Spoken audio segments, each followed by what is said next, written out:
नमस्ते दोस्तों। ग्रेजुएशन का समय आमतौर पर एक उत्सव का होता है, लेकिन कई छात्रों के लिए एक बड़ा सवाल भी लाता है। ग्रेजुएशन के बाद अब आगे क्या? अगर आप अपने डिग्री सर्टिफिकेट को देखकर इस तरह की उलझन में है, इस तरह की प्रॉब्लम में है कि मैं कौन सा करियर चुनूं, तो मुझे आपको ये बताने में बिल्कुल एक कॉन्फिडेंस लगता है कि you are not alone. Gala for Lumina foundation का एक सर्वे है। इस सर्वे के अनुसार सिर्फ ऑलमोस्ट 49 छात्र ग्रेजुएशन के बाद अपने करियर विकल्प को लेकर एक आश्वस्त महसूस करते हैं। उनको कॉन्फिडेंस होता है। शिक्षण जीवन से लेकर अगर हम पेशेवर जीवन या दुनिया में जो बदलाव होता है वो एक डेफिनेटली चुनौतीपूर्ण हो सकता है, चैलेंजिंग हो सकता है, लेकिन सही दृष्टिकोण से ये उलझन हम स्पष्टता में बदल सकते हैं। आइए कुछ व्यवहारिक कदम को जानने की कोशिश करें जो इस चरण को आत्मविश्वास और दिशा के साथ पार करने में आपकी मदद कर सकता है। दोस्तों, इस वीडियो के माध्यम से अगर ग्रेजुएट स्टूडेंट्स अपने करियर को लेकर उलझन में हैं तो क्या करें, उसके पास क्या स्टेप्स होनी चाहिए, उसके पास कौन सा पर्सपेक्टिव होनी चाहिए, कौन सी चरण होनी चाहिए, उसको किस तरह से उसे फॉलो करना चाहिए। ग्रेजुएशन के बाद खुद को खोया हुआ महसूस कर रहे हो तो ये वीडियो आपके लिए, किस तरह से आपका करियर आप चुन ले। इसमें अलग अलग चरण आते हैं।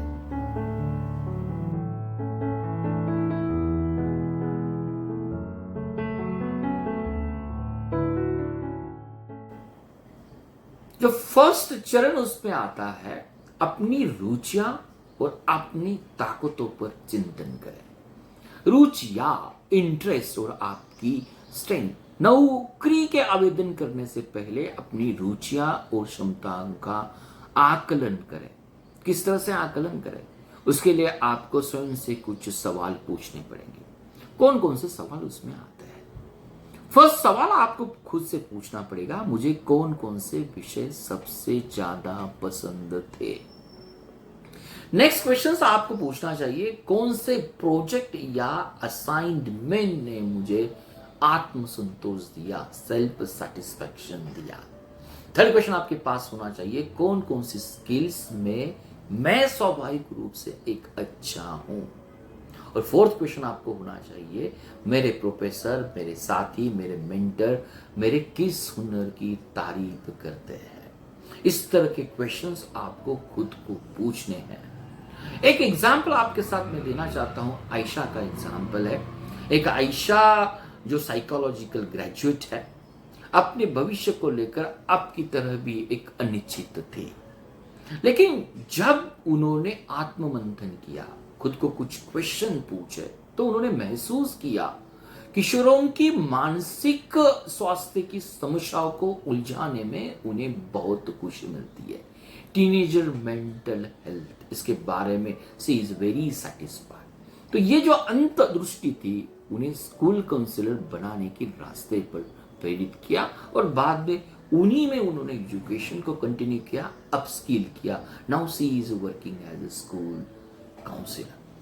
तो ये स्ट्रेंथ और इंटरेस्ट को पहचानने के बाद, किस तरह से पहचानने की अगर हम बात कर लेते हैं तो Mears break type indicator, short form में हम उसे कहते हैं MBTI या हॉलैंड कोड टेस्ट आता है। इस तरह के कुछ सेल्फ असेसमेंट टूल्स होते हैं जो साइकोलॉजिस्ट या करियर काउंसलर हम उसको उपयोग करते हैं ताकि अपनी पर्सनालिटी और उपयुक्त करियर की पथ को कौन से आपके लिए कस्टमाइज है, उनका सुझाव हमारी ओर से आपके लिए आता है। तो इस तरह की टूल का आपको यूज कर आपकी इंटरेस्ट एरिया को देखना है। अगर सेकंड चरण जो आता है, करियर विकल्पों पर या ऑप्शन पर आप खुद रिसर्च करें। जो जो अलग अलग करियर ऑप्शंस आते हैं, अक्सर करियर को लेकर भ्रम की वजह मुझे लगता है कि बिल्कुल कम नहीं होती, बल्कि उनकी जानकारी की हमें कमी होती है। अपनी डिग्री हो, अपनी स्किल्स हो और रुचियों के साथ या अनुसार करियर विकल्प की हमें खोज करनी चाहिए। क्या विकल्प हमारे पास हो सकते हैं, किस तरह से हम उनके ऊपर काम कर सकते हैं। आज भी मैं ब्यूरो ऑफ लेबर स्टैटिक, जो इंडियन गवर्नमेंट का एक रिपोर्ट है, उसकी चर्चा के अनुसार आपके साथ एक इंपॉर्टेंट बात करना चाहता हूं। ये रिपोर्ट कहता है स्वास्थ्य सेवा, टेक्नोलॉजी और नवीकरणीय ऊर्जा जैसे उद्योग अगली दशक में काफी वृद्धि देखेंगे। तो जिस फील्ड में आपका करियर है, उस फील्ड में 10 साल के बाद, 22 साल के बाद क्या चेंजेस होने वाले हैं, इसके अनुसार आपको आपका जॉब या करियर चूज करना पड़ता है। दूसरा एक एग्जांपल आता है, विक्रम एक इंजीनियरिंग ग्रेजुएट है। सॉफ्टवेयर डेवलपमेंट और डेटा एनालिटिक्स के बीच थोड़ी सी उलझन में पड़ चुके थे। तब उन्होंने जो भी उद्योग के ट्रेंड्स आते हैं, जॉब रोल्स जो आते हैं, उनके लिए उन पर रिसर्च की। तो उन्होंने रिसर्च करने के बाद डेटा साइंटिस्ट जो भी है, बढ़ती मांग के बारे में उन्होंने अच्छी तरह से जाना और डेटा एनालिटिक्स में एक प्रमाणन पाठ्यक्रम को चुना या उसकी स्टैंडर्ड सर्टिफिकेशन या कोर्स को चुनकर उसमें उन्होंने एक खुद को अपस्किलिंग किया।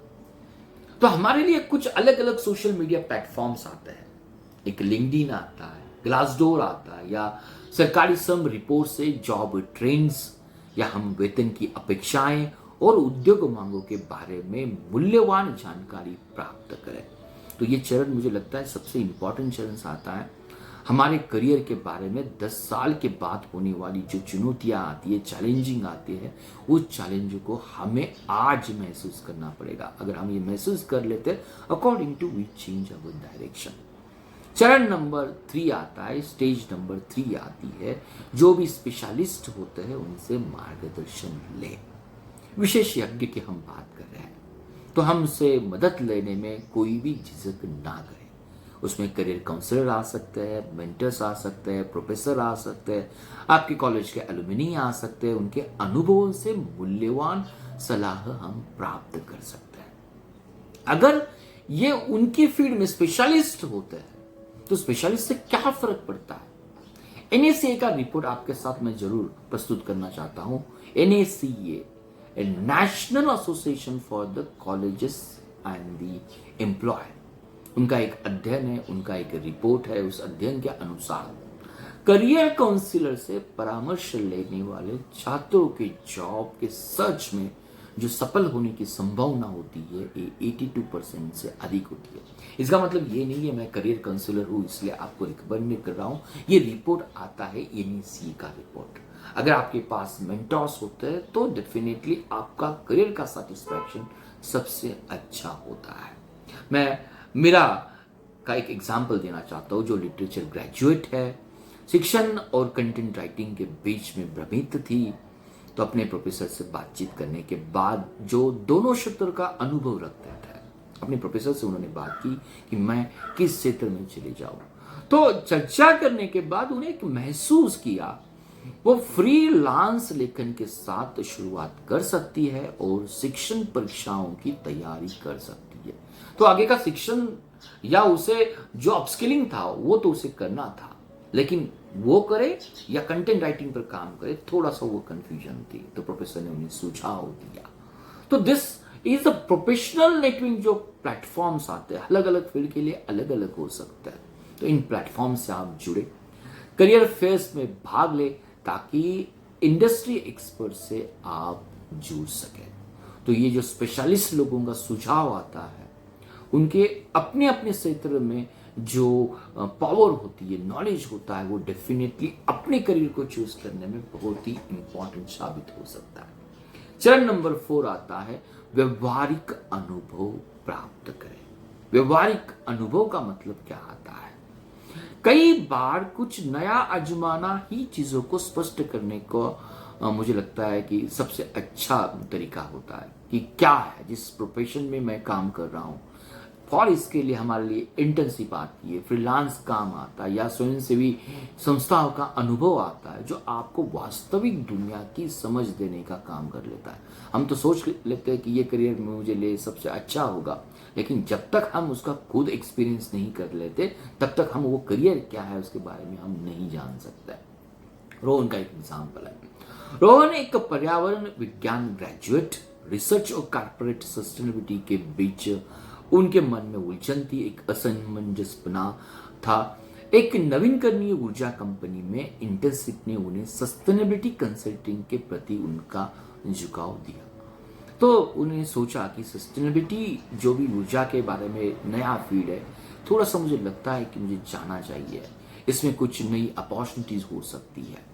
अगर इस तरह की अपॉर्चुनिटी वो खुद को देखना चाहते हैं तो जिस तरह से लिंक्डइन की हमने बात की, इंटरशाला की हमने बात की, हैंडशेक की बात की, जैसे एक विभिन्न वेबसाइट्स आते हैं, सोशल मीडिया प्लेटफॉर्म्स आते हैं जो डिफरेंट उद्योगों में इंटर्नशिप अवसर आपको उपलब्ध कर सकते हैं। तो ये प्रोफेशनल नॉलेज होना, एक्चुअल एक्सपीरियंस होना, ये भी कई करियर जॉब को चूज करने के पहले हमारी एक डायरेक्शन होनी चाहिए, हमारी एक पर्सपेक्टिव होनी चाहिए। स्टेज नंबर 4 आती है नए स्किल्स को विकसित करें। नए skills, new skills which is essentials you believe. अगर आपके ड्रीम जॉब के लिए वर्तमान विशेषज्ञता से अधिक स्किल्स की जरूरत है, टेक्निक की जरूरत है, तो अलग अलग ऑनलाइन कोर्सेस या अलग अलग वर्कशॉप्स होते हैं, कार्यशाला होती है, या और प्रमाण पत्र पाठ्यक्रमों के माध्यम से खुद को हम अपडेट कर सकते हैं। तो this is most important. Graduation का एजुकेशन हमें लगता है it is the utmost, but sometimes as life changes, technology changes, we need to update on it। एक रिपोर्ट आता है, मैकेंजी का रिपोर्ट आता है। ये रिपोर्ट आता है, ये बताती है रिपोर्ट 87% कंपनियों को जो स्किल गैप का सामना करना पड़ता है, इसीलिए लगातार सीखना और अनुकूलित होना जरूरी है। तो अगर ये कंपनी का रिपोर्ट आता है, कंपनी जो मांगती है, जो भी करियर में होना चाहिए वो बच्चों के पास नहीं होता, ग्रेजुएशन के पास नहीं होता, तो उनके अनुसार रोज सीखना, अपडेट करना स्टूडेंट के लिए, ग्रेजुएशन स्टूडेंट के लिए इसेंशियल होता है। अनन्या एक इतिहास की ग्रेजुएट की स्टूडेंट है, डिजिटल मार्केटिंग में वो करियर बनाना चाहती थी, तो उन्होंने सोशल मीडिया मार्केटिंग में एक प्रमाण पत्र पूरा किया और एक स्टार्टअप में अपनी नौकरी पाई। अनन्या की बात करें, करियर उनका कंप्लीट ग्रेजुएशन हुआ था इतिहास में। अगर डिजिटल मार्केटिंग का कोर्स उन्हें चुन लिया है, वो जानती थी कि यार मुझे खुद अपस्किलिंग करनी है।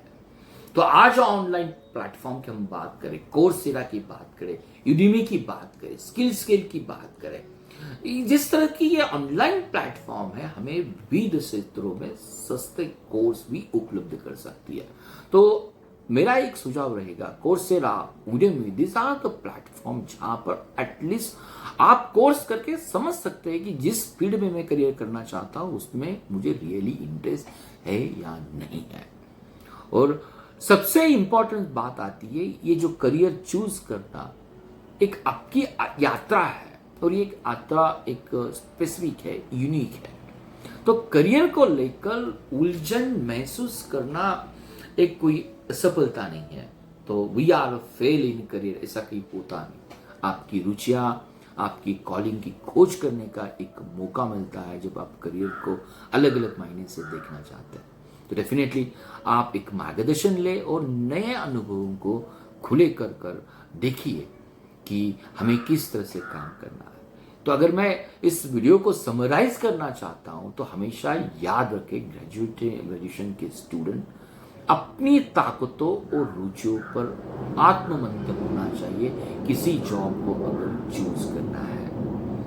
उद्योगों और जॉब रोल्स पर रिसर्च करें, जो सेकंड स्टेज आती है, 10 साल के बाद क्या होने वाला है। विशेषज्ञ या मेंटर से मार्गदर्शन ले लें, यही सबसे इंपॉर्टेंट बात होती है। इंटर्नशिप हो या व्यवहारिक अनुभव प्राप्त करें, अकॉर्डिंग टू द ट्रेंड्स नए स्किल को विकसित करें, लचीले बने। अगर टाइम चेंज होता है, टेक्नोलॉजी चेंज होती है, तो उसी के साथ हमें चेंज होना चाहिए। अपनी खुद की नेटवर्किंग करें और उद्योग के पेशेवरों से जुड़े। जो भी स्किल पर्सन है, एल्यूमिनी स्टूडेंट से हमें उसे जुड़ना चाहिए और अनुभव से सीखते हुए हमें आगे बढ़ना चाहिए। तो माय डियर फ्रेंड्स, भविष्य डेफिनेटली एक संभावनाओं से, पॉसिबिलिटी से, पॉजिटिव से भरा हुआ है। सही दृष्टिकोण के साथ आप अपने जुनून को, अपनी आकांक्षाओं के अनुरूप अपना खुद का मार्ग बन सकते हैं। तो आप ही आपके करियर को संवार सकते हैं। तो करियर चूज करना एक कोई डेस्टिनेशन नहीं है, एक यात्रा आती है, एक अपना एक हम कहेंगे यात्रा का एक अनोखा सफर होता है। तो अपने भविष्य को आज ही एक्सप्लोर करें। अगर उसी के बारे में आपको लगता है कि किस तरह से करियर को एक्सप्लोर किया जाता है, किस किस फैक्टर को as a career counsellor, as a consultant हम चूज कर लेते हैं, किस तरह से आपके बिहेवियर असेसमेंट करने में हमारी मदद हो सकती है, तो नीचे दिए हुए कमेंट पर आप जरूर मुझसे चर्चा कर सकते हैं। आपका सुझाव, आपका जो भी मुझे लगता है कि yes, it is very essential to motivate you and to get the proper job, to understand you wholeheartedly, I am ready to help out you. Thank you.